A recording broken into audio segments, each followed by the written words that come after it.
the dream? He doesn't say, did I get it right, King? Is this the dream? I mean, I did my best, King. Is it? No, no, no, no, no. When God gives you an answer, it's always the right one. He doesn't say, I hope this is the dream. I'm really anxious that this might be the dream. He says, this is the dream. Notice the rest of that verse. Now we will tell the interpretation of it before the king. As far as we know, Daniel is standing alone in that great hall. Who's we? Daniel and his God. Once again, Daniel refuses to take credit for himself. He says, we will tell the interpretation of it. I can just imagine that as Daniel is recounting this to the king's probably still sitting there in his royal nightie with his royal nightcap on, and he scoots to the edge of his royal throne, and he's thinking to himself, that's what I saw. That's what I saw. I saw a great statue. Its head was of gold, its chest and arms of silver, its belly and thighs of bronze, long legs of iron. That's right, Daniel, you got it. That is what I saw. Its feet were made of iron and clay. But that wasn't the whole dream. Daniel says, then you know what you saw, King? It was amazing. A stone. A what, everyone? A stone was cut out of the mountain without hands, and it smashed the image in the head. Is that what it said? It smashed the image in the chest. No, no, no. It smashed the image in the legs. No, no. Smash the image in the feet. You've got it. And then that stone that smashed the image in the feet grew and became a great, does anyone remember? A great mountain filled the whole earth. This is the dream. I can just imagine Daniel standing before the most powerful man in the world saying with absolute confidence that this is what you saw. But Nebuchadnezzar wanted two things, didn't he?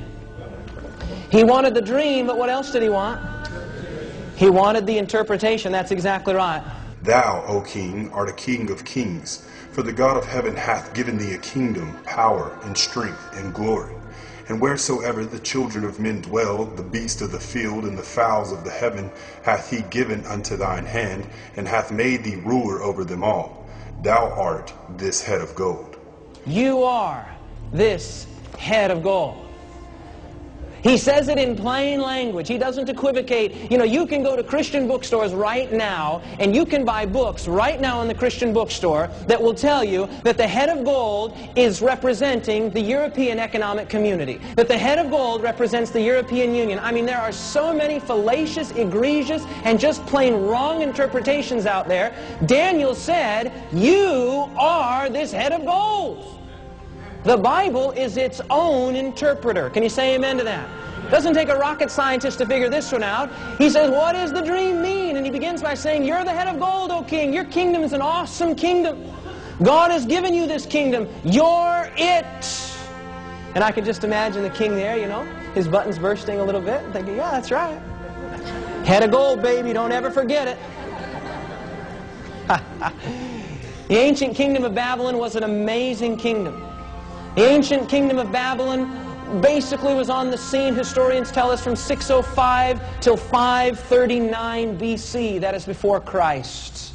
Nebuchadnezzar was a king who was a great military conqueror, a great political leader, and he was intoxicated with the idea of his Babylon lasting forever. In fact, this is an actual picture of a letter from Nebuchadnezzar, a clay tablet letter from Nebuchadnezzar, and in this letter, part of it says, the whole earth bows prostrate before Babylon. The whole earth. Nebuchadnezzar was almost inebriated with this idea that it would go on forever and ever and ever. Here's a Babylonian clay tablet, right inscribed there, may it last forever. But I'm sure that Nebuchadnezzar did not like what Daniel said next. Notice with me verse 39. And after thee shall arise another kingdom inferior to thee. As if that wasn't enough, that another kingdom was going to come, he had to throw salt in the wound and say it's going to be an inferior kingdom. And another third kingdom of brass, which shall bear rule over all the earth. And the fourth kingdom shall be as strong as iron, for as much as iron breaketh in pieces and subdueth all things, and as iron that breaketh all these shall it break in pieces and bruise.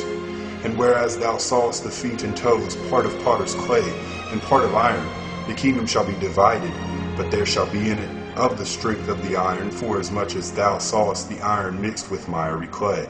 Wow! This dream isn't so hard to understand after all, is it? What he's basically saying is, this image represents a timeline. A what, everyone? A timeline. He says, Babylon is the head of gold, but after you would come another kingdom, and then another kingdom, and then another kingdom, and that kingdom would be divided.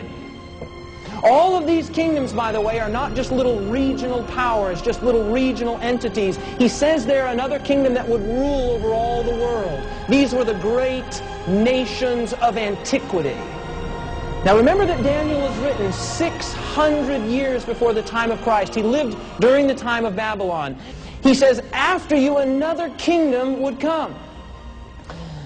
Despite Nebuchadnezzar's desires and despite his hopes and his plans and his ambitions, Babylon did not continue forever and indefinitely. It was eventually conquered by the kingdom of Medo-Persia, which ruled from 539 to 331 BC. It's called the Medo-Persian Empire because it wasn't just the Medes or the Persians. These two nations leagued together to form what historians call the Medo-Persian Empire. In fact, it's really quite a remarkable story. We talked a little bit about it last night. A man by the name of Cyrus the Great diverted the river Euphrates into a field. Babylon was one of the great cities of antiquity. 15 miles on each side square. In fact, the walls were 200 feet high in some places. One of the 7 wonders of the world was in that city, the great hanging gardens. And the river Euphrates flowed right through the middle of this city of Babylon. It was an awesome city. Cyrus came to that city. The story is told, historians tell us, that they came to the city and they saw those tall walls and they knew there's no way we could ever siege the city. No way we could ever surmount those walls. And so what they did, on a certain night when the Babylonians were in a riotous, drunken feast, what Cyrus did in an act of military genius is he went upriver several miles, he dammed the river and diverted the river off into an adjacent field so that downriver, the river went down, down, down, down, and then they marched in through the gates underneath the river, and Babylon, that great city of antiquity, fell in a single night. He met basically no resistance.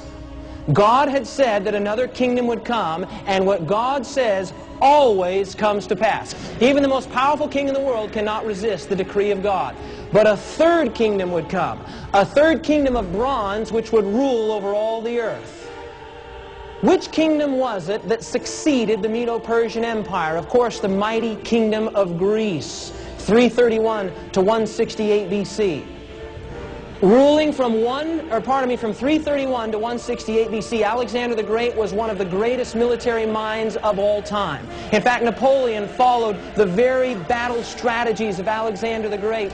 Alexander the Great conquered the then-known world at the age of 31 years old, but he died in a drunken feast at the age of 32. One of the historians, Hugo, said he could conquer the world, but he couldn't conquer himself. It is said of Alexander the Great that on one occasion he wept because, said he, there was no one left to kill. Alexander the Great prevailed over the great Medo-Persian Empire. History of Rome, Book 3, Chapter 10. On June 22nd, 168 BC, at the Battle of Pydna, perished the empire of Alexander the Great, 144 years after his death. And so we have the head of gold, Babylon, the chest and arms of silver, Medo-Persia, and then the bronze or the brass here representing the brass-clad Greeks. That's what Homer called them in his book, The Odyssey. And God predicted it all long before it came to pass. But who would come after the Greeks? Of course, the great iron monarchy of Rome, ruling not just for 100 years or 150 years, but from 168 BC, look at those dates, 168 BC until 476 AD, roughly 700 years, the great nation of Rome ruled. The iron monarchy of Rome. That's exactly what the Bible had said. Daniel had said, the fourth kingdom shall be as strong as what, everyone? Iron. Iron crushes all of the metals. Iron could crush gold. Iron could crush silver. Iron could crush bronze. He said this kingdom, the long legs of iron, would be a kingdom unlike the others. It would utterly destroy and smash and obliterate the kingdoms before it. The great iron monarchy of Rome.